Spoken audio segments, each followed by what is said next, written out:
कक्षा 9 के प्यारे बच्चों, नमस्कार।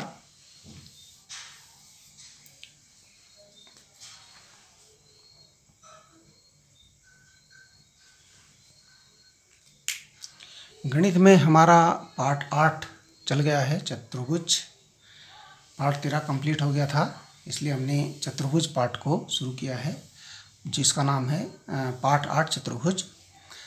तो चतुर्भुज के बारे में आप पहले भी पढ़ चुके हैं पिछली कक्षा में। कक्षा 8 में आपने चतुर्भुज बहुत सारे बनाए होंगे प्रायोगिक ज्यामिति में।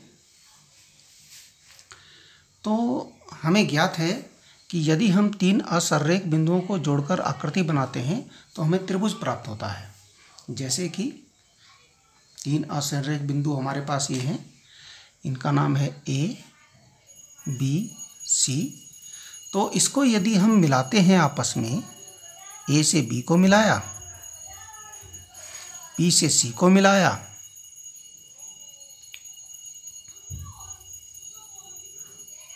और C से A को मिलाया, ये तीनों असररेख बिंदु थे, एक लाइन में नहीं थे, तो ये हमारा त्रिभुज प्राप्त हुआ। ऐसे ही यदि 4 असररेख बिंदु हों, ये 4 बिंदु हो जिनमें से 3 असररेख हों, ऐसा जैसे इसका नाम हम रख देते हैं P, ये Q, ये R, ये S। इनको हम मिला देते हैं क्रम से, P से Q, Q से R, R से S और S से P। इनको हमने मिला दिया। तो हमें ये देखिए, हमें 4 भुजाओं वाली आकृति प्राप्त हो गई, जिसका नाम है चतुर्भुज। ये चतुर्भुज है PQRS। ठीक है, ये हम जानते हैं कि और आगे हम ये भी जानते हैं कि 4 रेखाखंडों से घिरी बंद आकृति को चतुर्भुज कहते हैं। ये 4 रेखाखंड हैं, एक रेखाखंड PQ, QR, RS और PS। चतुर्भुज में 4 कोण होते हैं, 4 शीर्ष होते हैं और 4 भुजाएं होती हैं। ये भी हमें ज्ञात है, ये सब हम पिछली बातें पढ़ी हुई हैं, सब ज्ञात है। जैसे ही एक चतुर्भुज है PQRS, चतुर्भुज PQRS में देखिए 4 कोण कौन कौन से हैं?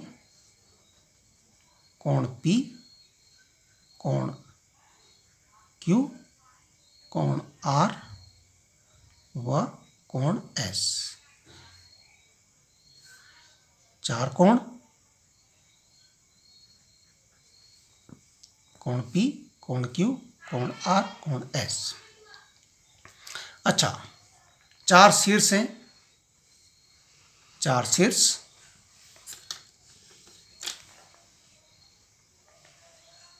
चार शीर्ष कौन से हैं? ठीक है, जो 4 बिंदु हैं इसमें, वही इसके 4 शीर्ष हैं, P, Q, R, S। 4 भुजाएं हैं, 4 भुजाएं कौन सी हैं?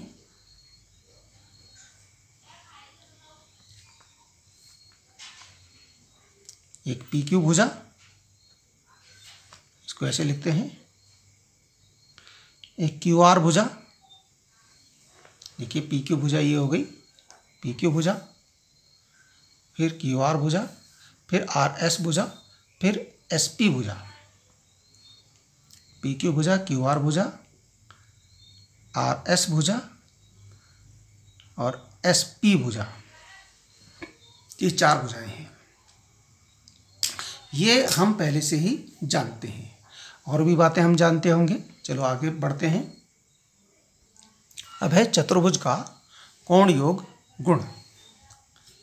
चतुर्भुज का कोण योग गुण, इससे पहले आपने त्रिभुज का कोण योग गुण पढ़ा है। त्रिभुज में कोण योग गुण होता है कि किसी त्रिभुज के तीनों अंतः कोणों का योग 180 अंश के बराबर होता है।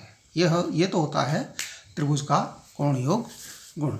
अब क्योंकि ये चतुर्भुज है, ये तो चतुर्भुज है, और चतुर्भुज का यदि हम A से C को मिला दें ए से हम सी को मिला दें तो ये क्या कहलाएगा भाई? ए सी। ए सी क्या कहलाएगा? ए सी कहलाएगा विकर्ण। ए सी क्या कहलाएगा? विकर्ण। ये विकर्ण है। इसमें देखिए हमारे पास ए सी विकर्ण हमने खींचा, या हम अगर बी से डी को मिला देते तो ये भी विकर्ण होता है ना। अब ए सी विकर्ण है यदि, तो विकर्ण से विकर्ण खींचने पर इसके दो त्रिभुज बन रहे हैं। दो त्रिभुज बनने का अर्थ क्या है कि ये त्रिभुज है त्रिभुज एडीसी, ये वाला, व त्रिभुज एबीसी, ये वाला। दो त्रिभुज बन रहे हैं। अब आपको पता है कि किसी एक त्रिभुज के तीनों अंतःकोणों का योग 180 अंश होता है। यहाँ दो त्रिभुज हैं तो 180 ये हुआ, 180 ये हुआ। तो 180 और 180 कितने होते हैं भाई? बराबर 360 अंश। तो अतः किसी चतुर्भुज के चारों अंतःकोणों का योग 360 अंश के बराबर होता है। कितना होता है? 360 अंश होता है। यही चतुर्भुज का कोणीय गुण है। चतुर्भुज का कोणीय गुण इसके अनुसार क्या है? किसी चतुर्भुज के चारों अंतःकोणों का योग 360 अंश होता है। हो गया? आगे बढ़ते हैं। अब है चतुर्भुजों के प्रकार। चतुर्भुज कितने प्रकार के होते हैं? चतुर्भुजों के प्रकार, भाई कई प्रकार के चतुर्भुज होते हैं हमारे पास। देखिए कुछ चतुर्भुज हमने यहाँ बनाए हैं, शायद आपके समझ में आए। हम आपको बताएंगे तो कुछ समझ में आएगा। जैसे हमारे पास ये चतुर्भुज, ये चार भुजाएं जिसकी होती हैं चतुर्भुज होता है भाई। देखो इसकी 1 2 3 4 भुजाएं हैं, ये चतुर्भुज है, ठीक है ना। इसकी दो भुजाएं, एक भुजा ये और एक भुजा ये आमने सामने की भुजा है, और ये समांतर भुजाएं हैं, ठीक है ना। क्या हो गया? दो सम्मुख भुजाएं समांतर, और क्या है इसमें? और दो अन्य सम्मुख भुजाएं असमांतर। दो अन्य सम्मुख भुजाएं असमांतर। दो सम्मुख भुजाएं समांतर और दो सम्मुख भुजाएं असमांतर, ठीक है ना। तो ये कहलाएगा हमारा, इस आकृति को हम कहते हैं समलंब। क्या कहते हैं भाई? समलंब, ठीक है। इसके बाद है, इसमें ये भुजा इसके समांतर और ये भुजाएं इसके समांतर। इसमें सम्मुख भुजाएं समांतर, सम्मुख भुजाएं समांतर। ये सारी सम्मुख भुजाएं समांतर हैं। ये भुजा इसके समांतर, ये भुजा इसके समांतर। इसको कहते हैं समांतर चतुर्भुज। इसको कहते हैं हम समांतर चतुर्भुज, ठीक है। इसके बाद देखिए, इसमें सम्मुख भुजाएं समांतर भी है, और ये इसका एक कोण 90 अंश का है। इसका एक कोण 90 अंश का है। तो ये हमारा होता है आयत। इसकी सम्मुख भुजाएं समांतर भी हैं और बराबर भी हैं, और इसमें एक कोण 90 अंश का है, ठीक है। एक कोण समकोण है, इसलिए ये हो गया आयत। इसके बाद है सम्मुख भुजाएं समांतर। इसमें सम्मुख भुजाएं समांतर, और क्या है इसमें? सभी भुजाएं बराबर। सम्मुख भुजाएं समांतर भी हैं और सभी भुजाएं बराबर हैं। ये इसके बराबर और ये इसके बराबर, ठीक है। तो इसको बोलते हैं समचतुर्भुज। समचतुर्भुज, इसके बाद है अगले इसकी बारी। इसमें सभी भुजाएं बराबर हैं,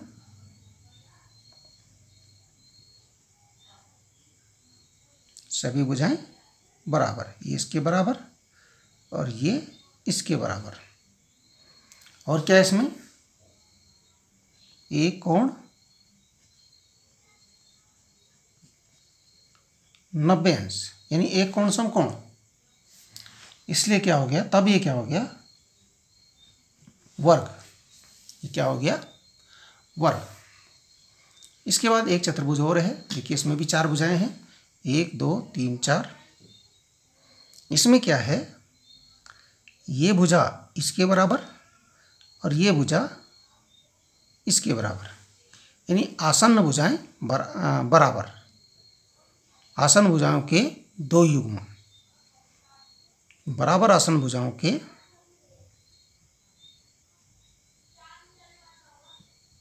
बराबर आसन्न भुजाओं के 2 युग्म, युग्म यानी जोड़े, युग्म यानी जोड़े। देखिए एक जोड़ा तो ये हो गया, एक भुजा ये, एक भुजा ये, एक जोड़ा तो ये हो गया। दूसरा जोड़ा एक भुजा ये और एक भुजा ये, दूसरा जोड़ा ये हो गया। आसन्न भुजाओं के 2 जोड़े। तो जब आसन्न भुजा बराबर आसन्न भुजाओं के, बराबर भी है, ये इसके बराबर ये इसके बराबर, बराबर आसन्न भुजाओं के 2 युग्म हैं। इनमें तो सम्मुख भुजाएं बराबर थी, इसमें अब इसमें सम्मुख भुजाएं बराबर नहीं हैं। ये आसन्न भुजाएं बराबर हैं, आसन्न भुजाओं के 2 युग्म बराबर हैं, तो इसको हम कहेंगे पतंग। ये हमारा है पतंग चतुर्भुज। क्या कहलाएगा, पतंग चतुर्भुज। तो ये कुछ चतुर्भुज हैं जो इसके बारे में हमने पिछली कक्षा में भी शायद पढ़ा था, कक्षा 8 में, जब चतुर्भुजों के बारे में उसमें प्रायोगिक ज्यामिति है तो वहाँ पर हमने ये पढ़ा था। आपको याद होगा या नहीं याद होगा, हम आपको याद दिला रहे हैं, ठीक है।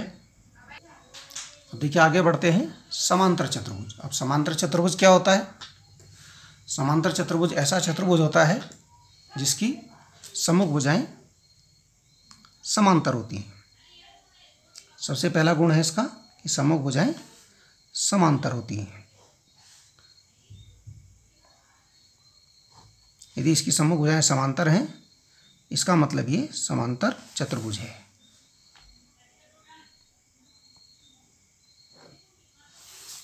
ये भुजा इसके समांतर, ये भुजा इसके समांतर, क्या है, सम्मुख भुजाएं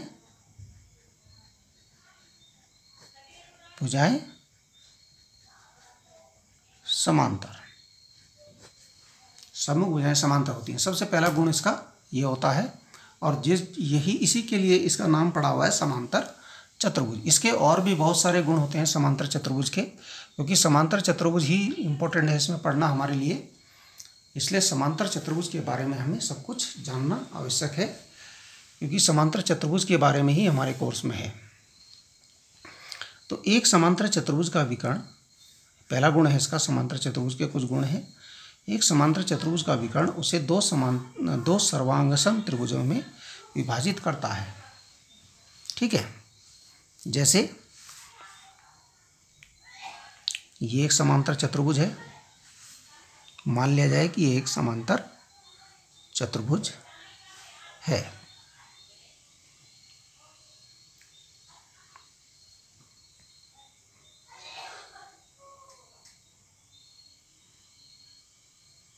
ये एक समांतर चतुर्भुज बन गया। अब देखिए, मान लिया इसका नाम है आपका ABCD।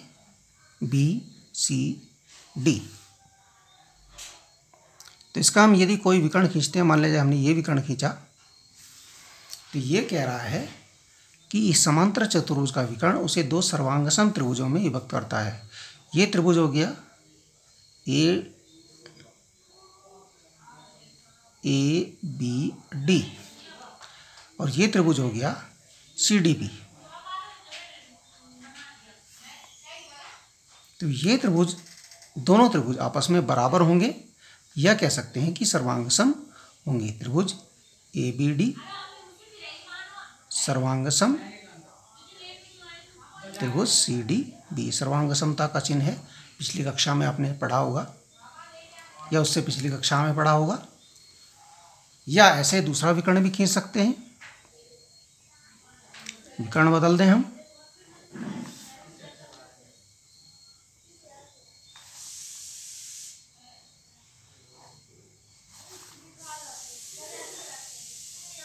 विकर्ण हमें यदि बदल दें, हमने ये विकर्ण खींच दिया जैसे, और ये त्रिभुज आपका है ABCD। तो अब यहाँ पर जो है ये वाला त्रिभुज, त्रिभुज ABC, ठीक है, ये त्रिभुज होगा CDA, त्रिभुज CDA। ये त्रिभुज दोनों आपस में सर्वांग सम होंगे। त्रिभुज ABC सर्वांग सम त्रिभुज CDA।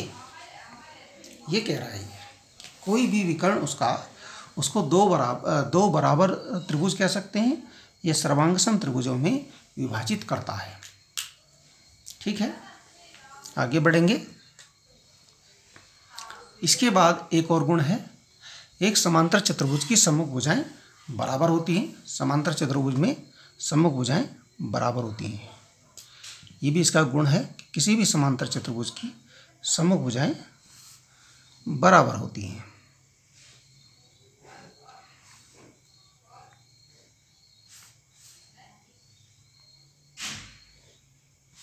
मान लिया जाए ये समांतर चतुर्भुज है,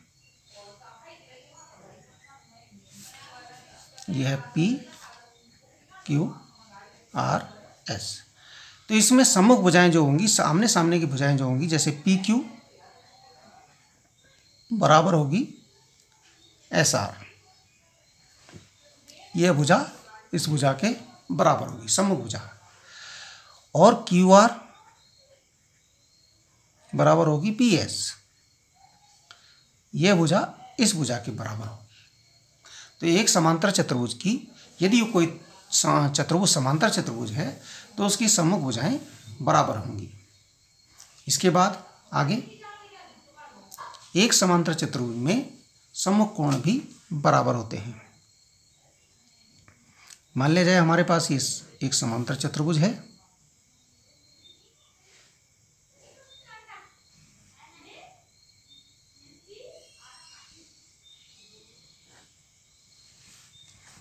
ये एक समांतर चतुर्भुज यदि है तो समांतर चतुर्भुज में क्या होगा, क्या शर्त होगी इसकी?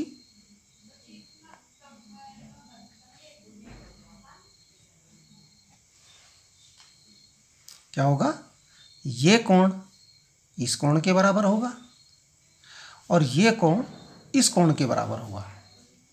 यानी कोण X बराबर कोण Z, कोण Y बराबर कोण W। मतलब बराबर होने का मतलब है इनका जो मान होगा वो बराबर होगा। यानी ये अगर आपका 100 अंश का है तो ये भी आपका 100 अंश का होगा। ये यदि आपका 80 अंश का है तो ये भी आपका 80 ही अंश का होगा। ठीक है, इस प्रकार से कोणों के सम्मुख कोण बराबर होते हैं। समांतर चतुर्भुज के सम्मुख कोण बराबर होते हैं। इसके बाद देखिए चौथा इसका गुण है, समांतर चतुर्भुज के विकर्ण एक दूसरे को परस्पर समद्विभाजित करते हैं। समांतर चतुर्भुज के विकर्ण एक दूसरे को परस्पर समद्विभाजित करते हैं। कैसे? देखिए यहाँ पर विकर्ण खींचेंगे अब हम।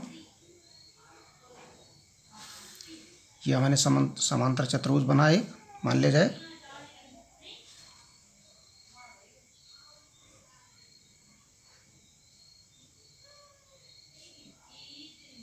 पूरी कोशिश कर रहे हैं कि चतुर्भुज समांतर जैसा लगे। आप भी कोशिश कीजिए कि वो समांतर जैसा ही लगे।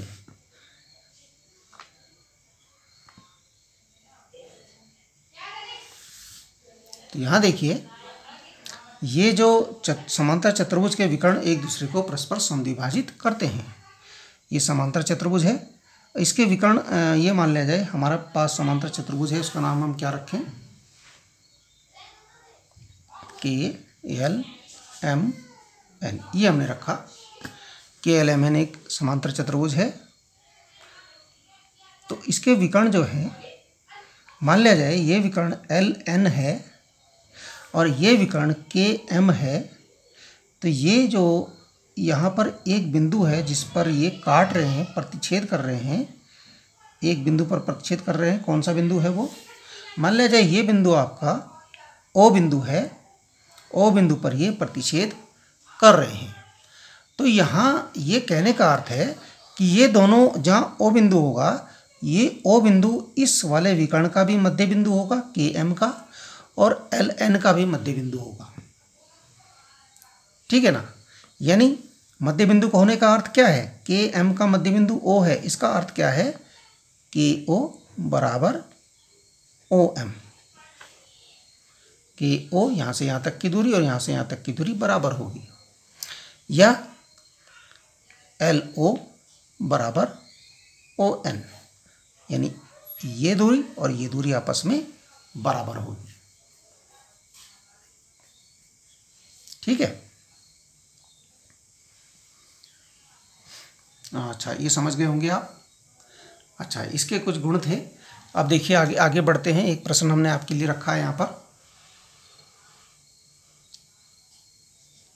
इसमें देखिए, चित्र में समांतर चतुर्भुज XYWZ में भुजा WZ की माप बताइए। ये XYWZ है, ये एक समांतर चतुर्भुज है। इसमें ये भुजा 7 सेंटीमीटर है, ये भी 7 सेंटीमीटर, ये 7.5 सेंटीमीटर। तो ये वाली भुजा बतानी कितने सेंटीमीटर है। ओके, ठीक है। अब यहाँ देखिए, ये आपका प्रश्न एक और हमने लिखा है यहाँ पर,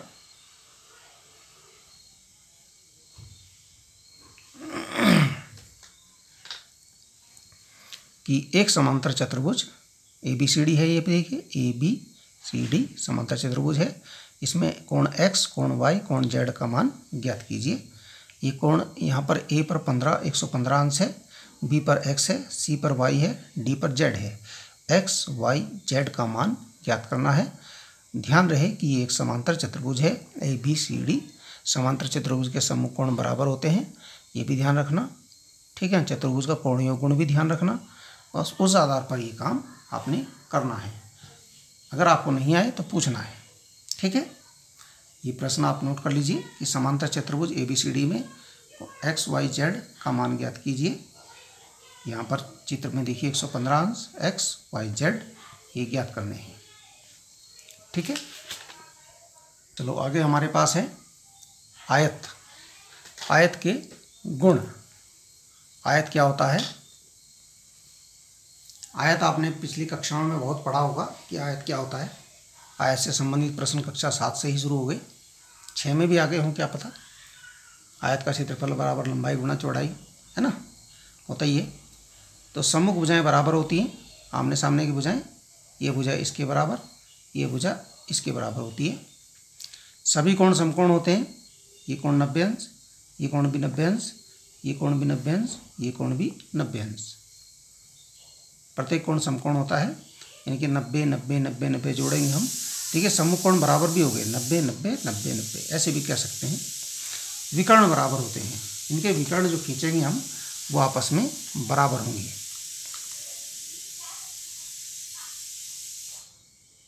ये विकर्ण और ये विकर्ण आपस में बराबर होंगे। माना जाए O बिंदु पर प्रतिच्छेद कर रहे हैं, तो विकर्ण जो PR विकर्ण है किसके बराबर होगा? QS विकर्ण के बराबर होगा। और विकर्ण परस्पर समद्विभाजित भी करते हैं, यानी कि ये बिंदु, ये O बिंदु जो है PR विकर्ण का भी मध्य बिंदु है और QS विकर्ण का भी मध्य बिंदु है। मध्य बिंदु होने का अर्थ क्या होता है कि P, ये कह सकते हैं O बिंदु विकर्ण पी आर व क्यू एस दोनों का मध्य बिंदु है। इसका अर्थ क्या होता है? अर्थात ओ पी बराबर ओ आर, इसका मध्य बिंदु है और इसका भी मध्य बिंदु है क्यू एस का, तो ओ क्यू बराबर ओ एस। ठीक है, चलो ये आपके आयत के गुण थे। आयत में 4 गुण हमने लिखे हैं यहाँ पर, और भी कोई गुण आपको पता चलेंगे तो आप उसको भी अपने दिमाग में नोट कर लेना कि सम्मुख भुजाएं बराबर होती हैं, सभी कोण समकोण होते हैं आयत में, विकर्ण बराबर होते हैं, सब सम्मुख भुजाएं बराबर, सभी कोण समकोण, विकर्ण बराबर और विकर्ण परस्पर संविभाजित करते हैं। ठीक है, इसके बाद देखिए यह है समचतुर्भुज। समचतुर्भुज क्या होता है? समचतुर्भुज की सम्मुख भुजाएं समांतर होती हैं। ये भुजा इसके समांतर है, ये भुजा इसके समांतर है। ठीक है ना, सभी भुजाएं बराबर होती हैं। ए भुजा ए भुजा ए भुजा ए भुजा सभी भुजाएं बराबर हैं, यानी कि पी आई बराबर है आई एन बराबर है एन के बराबर है के बी, सभी भुजाएं बराबर हैं।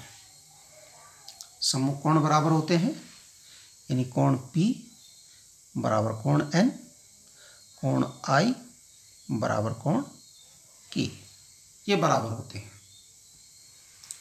विकर्ण परस्पर समकोण पर संविभाजित करते हैं। देखिए ये एक नई बात आई हमारे सम्मुख, विकर्ण संविभाजित तो करते हैं, ये तो हमारे पास पहले ही आ गई। जो समचतुर्भुज है ये भी एक प्रकार का समांतर चतुर्भुज ही होता है, पर इसकी सभी भुजाएं बराबर हैं इसलिए समचतुर्भुज इसको कह देते हैं। वैसे ये समांतर चतुर्भुज ही होता है। देखिए इसके विकर्ण अगर हमारे यहाँ पर O पर प्रतिच्छेद कर रहे हैं तो कहने का विकर्ण परस्पर समकोण पर संविभाजित करते हैं। तो कहने का अर्थ है यहाँ पर जो O बिंदु है ये PN और IK का मध्य बिंदु है, यानी कि O बिंदु PN व IK का मध्य बिंदु है, यानी कि हम कह सकते हैं OP बराबर ON और OI बराबर OK। ठीक है, ये हो गया। दूसरा कहा समकोण पर संविभाजित तो करते हैं, ये बात तो संविभाजित वाली बात आ गई। समकोण पर यानी कि यहाँ पर ये जो कोण बना ये 90 अंश का होगा, या ये जो कोण बना ये भी 90 अंश का होगा, या ये जो कोण बना ये भी 90 अंश का होगा, या ये जो कोण बना ये भी 90 अंश का होगा। यानी अगर हम एक कोण की बात करें तो POK यानी ये वाला कोण POK बराबर 90 अंश होगा। अगर हम इस कोण की बात करें तो इसका नाम होगा KON, कोण KON ये भी 90 अंश का होगा। यदि हम इसकी बात करें इसका नाम होगा NOI, कोण NOI ये भी 90 अंश का होगा। अब एक कोण बचा हमारे पास ये वाला, इसका नाम क्या रखें? IOK या IOP या POI, कोण IOP ये भी आपका 90 अंश होगा। मान लीजिए ये 4 कोण जो यहाँ पर बने हैं ये सब 90-90 अंश के होंगे। ठीक है, अब देखिए थोड़ी सी बात हम वर्ग के बारे में भी कर लेते हैं कि वर्ग क्या होता है। वर्ग भी हमने पहले पढ़ा है, हम तो घात 2 होती है उसको भी वर्ग बोल देते हैं। वर्ग का क्षेत्रफल भुजा गुणा भुजा होता है, वो आपको याद होगा। तो वर्ग क्या होता है? इसकी सभी भुजाएं बराबर होती हैं। समचतुर्भुज की भी सभी भुजाएं बराबर होती हैं, इसका मतलब वर्ग भी एक समचतुर्भुज है। वर्ग भी क्या है? एक समचतुर्भुज है। ठीक है ना, लेकिन थोड़ा सा फर्क तब आ जाता है जो उसमें समचतुर्भुज के गुण में ये वाला गुण नहीं है, ये वाला गुण, सभी कोण समकोण होते हैं, है ना, सभी कोण समकोण होते हैं, ये वाला गुण उसमें नहीं है। तो यहाँ पर ये भी है कि इसके सारे कोण समकोण होते हैं, सारे कोण समकोण होते हैं। दूसरा, विकर्ण बराबर होते हैं, जो इसके विकर्ण हैं वो बिल्कुल बराबर होते हैं। समचतुर्भुज में ऐसा नहीं होता, परंतु ये भी समचतुर्भुज का ही बेटा समझ लो है, या समांतर चतुर्भुज का समझ लीजिए, क्योंकि समांतर चतुर्भुज के तो सभी हैं, केवल एक समलंब ऐसा होता है जो समांतर नहीं होता, जो समांतर चतुर्भुज नहीं होता, वरना सारे समांतर चतुर्भुज होते हैं। ठीक है, ये सब समांतर चतुर्भुज ही होते हैं, क्योंकि इनकी समभुजाएं समांतर होती हैं सबकी, आयत की भी, समचतुर्भुज की भी, ये वर्ग की भी। लेकिन इनमें थोड़े गुण एक्स्ट्रा हो जाते हैं, अधिक हो जाते हैं, जैसे कि सभी भुजाएं बराबर हैं, जो कि समचतुर्भुज में भी है। समचतुर्भुज में भी सभी भुजाएं बराबर हैं, परंतु इसके सभी कोण भी बराबर हैं, सभी कोण समकोण हैं, वो समचतुर्भुज में नहीं होते। विकर्ण बराबर हैं, जो कि समचतुर्भुज में नहीं होते, लेकिन विकर्ण परस्पर समकोण पर समद्विभाजित करते हैं, वो यहाँ भी है और वहाँ भी है, जो अभी हमने बात करी थी, समचतुर्भुज में विकर्ण परस्पर समकोण पर समद्विभाजित करते हैं। तो ये वर्ग में भी है, आप देख सकते हैं इसको। तो ये कुछ गुण हैं सभी के, आयत के, समचतुर्भुज के, वर्ग के, समांतर चतुर्भुज के, ये हमने आज आपसे बात करी। इसके बाद अब हम प्रश्नावली पे चलेंगे सीधे। इतना काम आप कीजिए, नोट कीजिए इसको, समझिए इसको, याद कीजिए इसको, सारे गुण आपको याद होने चाहिए, क्योंकि ये अभी केवल कक्षा 8 का ही था, इसमें क्लास 8 में आपने ये पढ़ लिया है, दोबारा इसको रिवीजन हो रही है, समझो इस पाठ में। तो ठीक है, धन्यवाद, इतना काम कीजिए आप लोग।